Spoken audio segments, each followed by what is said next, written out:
बिस्मिल्लाहिर्रहमानिर्रहीम। अस्सलामुअलैकुम स्टूडेंट्स, उम्मीद करती हूँ आप सब लोग बिल्कुल खैरियत से होंगे। आज हम लोगों ने उर्दू अलिफ़ में हिस्सा गज़ल में गज़ल नंबर 2 जो कि है ख्वाजा हैदर अली आतिश की। अशार की तशरीह करने से पहले हम लोगों ने ख्वाजा हैदर अली आतिश का मुख्तसर सा तारुफ़ जो हमें दिया हुआ है वो हम पढ़ेंगे। तारीख़ पैदाइश है हमारे पास 1764 और तारीख़ वफ़ात है 1846। नाम हैदर अली और तखल्लुस आतिश था। आप फैज़ाबाद लखनऊ में पैदा हुए। उनके वालिद का नाम ख्वाजा अली बख्श था और दिल्ली के एक मुअज़्ज़िज़ ख़ानदान से ताल्लुक़ रखते थे। मुअज़्ज़िज़ इज़्ज़तदार शुजाउद्दौला के अहद में दिल्ली छोड़कर फैज़ाबाद आ गए थे। अभी आतिश सग़ीर सन थे। सग़ीर सिन होता है छोटी उम्र के थे कि वालिद वफ़ात पा गए, इसलिए उनकी तालीम व तरबियत बेहतर तरीके से ना हो सकी। आतिश ने नवाब मिर्ज़ा तक़ी ख़ान की मुलाज़मत इख्तियार कर ली। उनके साथ लखनऊ आ गए। शायरी में मसहफ़ी शायर हैं, ठीक है, की शागिर्दी इख्तियार की। आपके अपने हम असर यानी साथी शायर इमाम बख्श नासिक से कई अदबी मार्के यानी मुकाबले। आप कलंदराना मजाज के हामिल थे, इसलिए किसी दरबार से वाबस्ता नहीं हुए यानी मुंसलिक नहीं हुए। आतिश गज़ल गो शायर थे। उनकी गज़लों में तग़ज़्ज़ुल की बेशतर खूबियाँ पाई जाती हैं। तग़ज़्ज़ुल होता है जी इश्किया मज़ामीन बयान करना। वो भी अपने ज़माने के दीगर शोरा की तरह शायरी को शायराना सनाई यानी कारीगरी, मुरस्साकारी यानी सजावट करना और अल्फाज की नगीनाकारी कहते थे।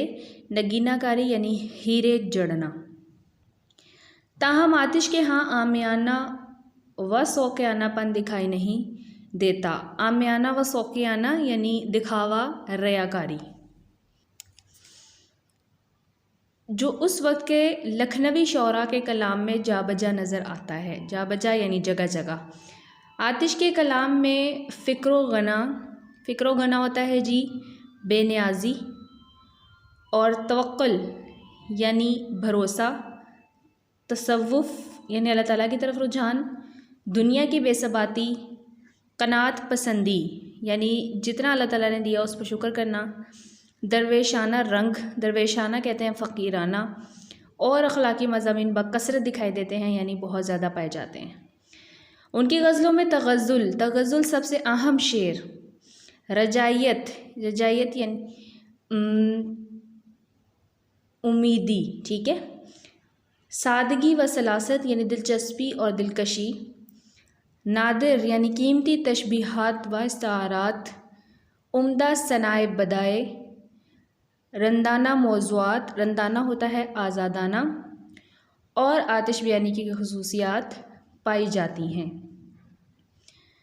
आतिश की तसानीफ़ में उनका कुल्लियात ही अहम है, जिसमें उनका वो सारा कलाम शामिल है जो मुख्तलिफ़ असनाफ़ सुख़न की सूरत में मौजूद है। दरअसल ख्वाजा हैदर अली आतिश जो हैं वो लखनऊ के शायर हैं, ठीक है। लखनऊ की शायरी और दिल्ली की शायरी को अगर उस वक्त उनका मुवाज़ना किया जाए तो सबसे बड़ा फ़र्क ये दिखता है कि जो दिल्ली की शायरी थी उसमें शौरा का कलाम सादा था, ज़ुबान आसान थी और बात जो है वो आसानी से समझ में आ जाती थी, ठीक है। लेकिन जो लखनवी शायरी थी उसमें शौरा मुश्किल ज़ुबान जो है वो इस्तेमाल करते थे और ख़ासी सकील उर्दू जो है वो इस्तेमाल की जाती थी, ठीक है। और दूसरा जो आप कह सकते हैं कि ख़ासियत थी दिल्ली में, वो ये कि उस वक्त दिल्ली के शौरा दुनिया की बेसबाती, अखलाकियात, इश्किया भी करते थे, लेकिन उसके अंदर जो है वो बहुत ज़्यादा मुबालगा राय नहीं करते थे, ठीक है। तो जब लखनवी शायरी की तरफ आते हैं हम, तो हमें यहाँ पर जो है वो इश्किया मज़ामीन बहुत ज़्यादा मिलते हैं। औरतों के हुस्न के बारे में बात करना, औरतों के बारे में बात करना बहुत ज़्यादा जो है वो लखनवी जो है वो इस तरफ पाया जाता है।